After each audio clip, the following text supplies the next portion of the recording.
दर्शकले देखेर यहाँनिर संसद भवनभित्र कुलमान घिसिङ साथै अर्थमन्त्री रामेश्वर गृहमन्त्री यहाँ आउँदै हुनुहुन्छ। आज यहाँ जनजेनजीले जलाएर भस्म बनाएको संसद भवनको अवलोकन गर्नको लागि आज सबैजना आउँदै हुनुहुन्छ। मन्त्रीहरू आज 3 जना मन्त्रीहरू एकसाथ संसद भवनभित्र आउँदै हुनुहुन्छ भिजिटको लागि।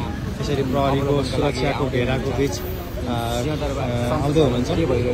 कुलमान घिसिङ, रामेश्वर खनाल र ओम प्रकाश अर्याल गृहमन्त्री साथै यसरी आउँदै हुनुहुन्छ संसद भवनभित्र आउँदै हुनुहुन्छ र सायद यो गाडीमा चाहिँ यतिखेर आइपुग्नु भएको छ। तपाईहरु देख्न सक्नुहुन्छ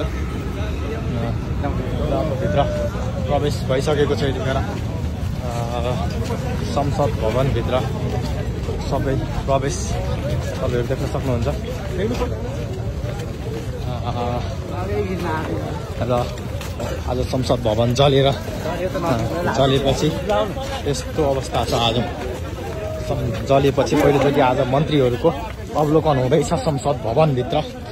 संसद भवनमा खिच्नको लागि दौडिएका यी पत्रकारहरू तपाईँ देख्न सक्नुहुन्छ।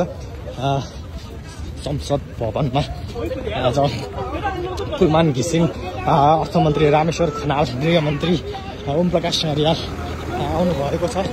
तपाईहरु देख्न सक्नुहुन्छ यहाँ सरसफाइको कार्यक्रम पनि चलिरहेकै अवस्थामा अहिले यस्तो अवस्था छ।